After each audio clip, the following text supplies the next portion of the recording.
UK bro real time doctor Vishnuvardhan ಜೀವನದ ಚರಿತ್ರೆ video ಇಂಡ್ವರೆಗೂ ನೋಡಿ ಫ್ರೆಂಡ್ಸ್. ಲೈಕ್ ಸಬ್ಸ್ಕ್ರೈಬ್ ಕಮೆಂಟು ಮಾಡಿ.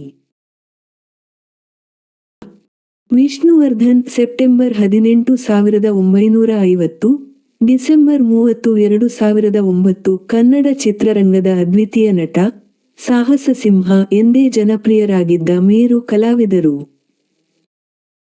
1972ರಲ್ಲಿ ನಾಗರ್ ಹಾವು ಚಿತ್ರದ ಮೂಲಕ ನಾಯಕನಾಗಿ ಪಾದಾರ್ಪಣೆ ಮಾಡಿದ ಅವರು, ಸುಮಾರು 220ಕ್ಕೂ ಹೆಚ್ಚು ಚಿತ್ರಗಳಲ್ಲಿ ಕನ್ನಡ, ತಮಿಳು, ತೆಲುಗು, ಹಿಂದಿ ನಟಿಸಿ 7 ಫಿಲ್ಮ್ಫೇರ್, 8 ಕರ್ನಾಟಕ ರಾಜ್ಯ ಪ್ರಶಸ್ತಿಗಳನ್ನು ಗೆದ್ದಿದ್ದಾರೆ.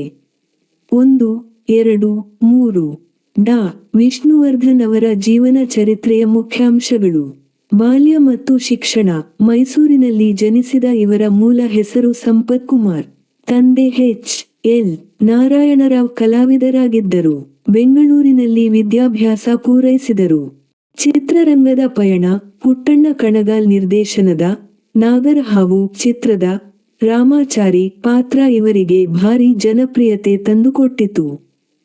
ಪ್ರಮುಖ ಚಿತ್ರಗಳು: ಬಂಧನ, ನಾಗರ ಹಾವು, ಗಂಧದ ಗುಡಿ, ಭೂತಯ್ಯನ ಮಗ ಅಯ್ಯು, ಮಾಲಾಶ್ರೀ, ಆಪ್ತಮಿತ್ರ, ನಜಾನರ ಗೂಡು, ಮುತ್ತಿನ ಹಾರ.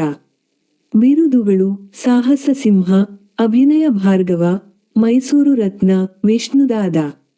ಸಾಧನೆ: ಬೆಂಗಳೂರು ವಿಶ್ವವಿದ್ಯಾಲಯದಿಂದ ಗೌರವ ಡಾಕ್ಟರೇಟ್, 2025ರಲ್ಲಿ ಕರ್ನಾಟಕ ಸರ್ಕಾರದಿಂದ ಕರ್ನಾಟಕ ರತ್ನ ಘೋಷಣೆ.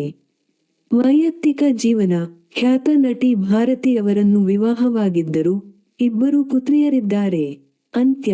ಡಿಸೆಂಬರ್ 30, 2009ರಂದು ಹೃದಯಾಘಾತದಿಂದ ನಿಧನರಾದರು. 2, 4, 5, 6, 7, 8 ತಮ್ಮ ಬಹುಮುಖಿ ಅಭಿನಯ, ಮೃದು ಸ್ವಭಾವ ಮತ್ತು ಸಾಹಸ ದೃಶ್ಯಗಳಿಗೆ ಹೆಸರುವಾಸಿಯಾಗಿದ್ದ ವಿಷ್ಣುವರ್ಧನ್ ಅವರ ಅಭಿಮಾನಿಗಳು ಇವರಿಗಾಗಿ ದೇವಾಲಯವನ್ನು ನಿರ್ಮಿಸಿದ್ದಾರೆ.